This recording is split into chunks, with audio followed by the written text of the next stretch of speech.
Whitey.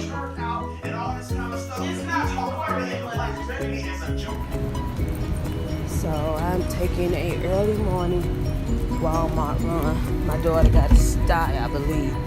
Not a pink eye, but a sty. Don't look like a Mormon.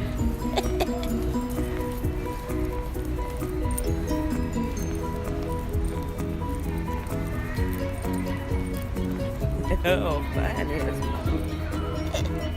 Okay, here's the eye ointment. She can use that tonight.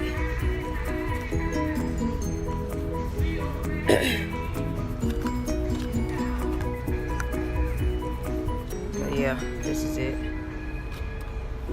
As I open it, I should take it. I guess I will.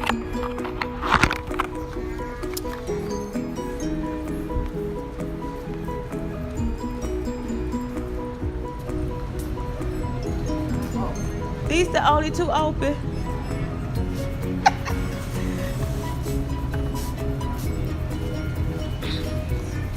These to-go things are supposed to be for convenience, and then they only have two open.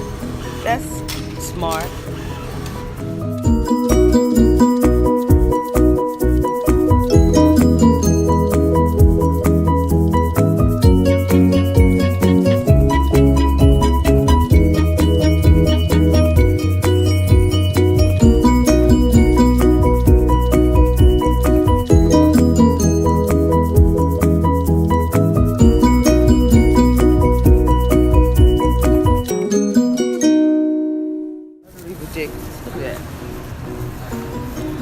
They got them all closed, but the whole point of having fucking self-serve registers is that you're not supposed to have to wait. And now they got a line 4 deep with only 2 registers open. It's fucking ridiculous. See, that's why I hate Walmart. I said 87%.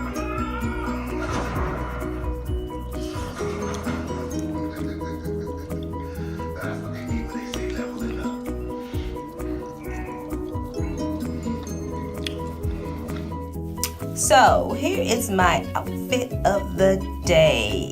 Just a simple gray dress. Check it out, it got pockets. Look how neat it look in the bag. And it got pockets. So then I'm gonna take another shade of gray, which is a darker shade. This is a cute little sweater that I got. I think this was at Goodwill for $1.50. The dress was definitely $1.50. But I'm just gonna tie this around my waist because I think that'll be like the belt because it don't have a belt. And I'm feeling some kind of way about that. But this is making it look cute all together. Okay, so now I got the sweater wrapped around me. Boom, chicka, boom, boom. Now, the reason for the outfit is this little jacket here. Y'all know I've been wearing this a lot lately. I don't wear about 3 or 4 days. I had to actually throw it in the dirty clothes this evening. But it set the whole little outfit out. Check it out, y'all. Yeah, buddy. That little dark gray in the middle. Yes. Okay, so my regular smegular rings. I got the gray bow to put on my hair when I pull it up. And my necklace. And I'm good. I want to welcome Mr. Cohen and thank him for participating in today's hearing. Mr. Cohen, if you would please rise and I will begin to swear you in. But it's not a real swear in because he's black. Do you swear or affirm that's coming. that the testimony that you are about to give is the whole truth and nothing but the truth, so help you God? Let the record show that the witness answered in the affirmative, and thank you, you may be seated. The microphones are sensitive, so please speak directly into them. Without objection, your written statement will be made a part of the record. With that, Mr. Cohen, you are now recognized to give an oral presentation of your testimony. This is what we've been waiting for. Go ahead, baby. Hush, Russ. Is your mic on? Yes. Pressure! Chairman Cummings, Ranking Member Jordan, and members of the committee, thank you for inviting me here today. I had asked this committee to ensure that my family be protected from presidential threats, and that the committee be sensitive to the questions pertaining to ongoing investigations. I thank you for your help and for your understanding. I am here under oath to correct the record, to answer the committee's questions truthfully, and to offer the American people what I know about President Trump. I recognize that some of you may doubt and attack me on my credibility. It is for this reason that I have incorporated into this opening statement documents that are irrefutable and demonstrate that the information you will hear is accurate and truthful. I am ashamed of my weakness and my misplaced loyalty, of the things I did for Mr. Trump in an effort to protect and promote him, because I know what Mr. Trump is. He is a racist, he is a con man, and he is a cheat. Damn! I am providing the committee today with several documents, and these include a copy of a check Mr. Trump wrote from his personal bank account after he became president to reimburse me for the hush money payments I made to cover up his affair with an adult film star and to prevent damage to his campaign. Copies of financial statements from 2011, 2012, and 2013 that he gave to such institutions such as Deutsche Bank. A copy of an article with Mr. Trump's handwriting on it that reported on the auction of a portrait of himself that he arranged for the bidder ahead of time and then reimbursed the bidder from the account of his non-profit charitable foundation, with the picture now hanging in one of his country clubs. And copies of letters I wrote at Mr. Trump's direction that threatened his high school, colleges, and the college board not to release his grades or SAT scores. Gave it. So to be clear, Mr. Trump knew of and directed the Trump-Moscow negotiations throughout the campaign and lied about it.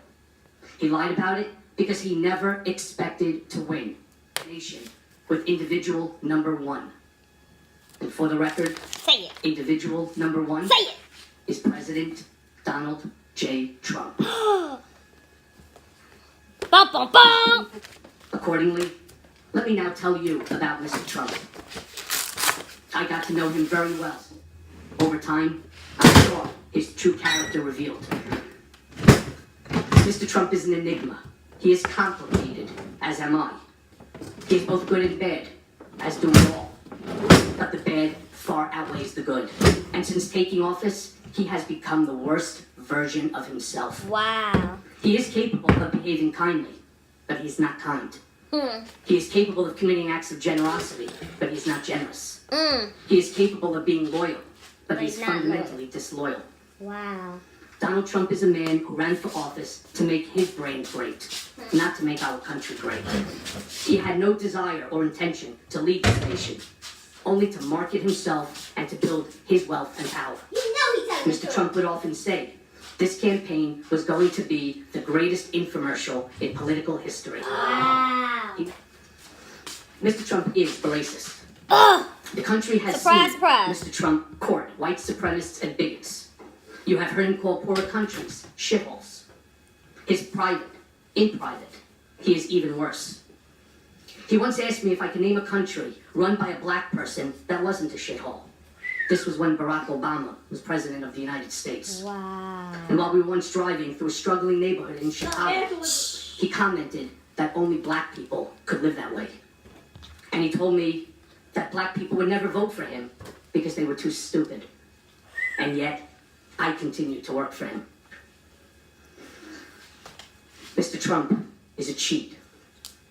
As previously stated, I am giving to the committee today 3 years of Mr. Trump's personal financial statements from 2011, 2012, and 2013, which he gave to Deutsche Bank to inquire about a loan to buy the Buffalo Bills and to Forbes.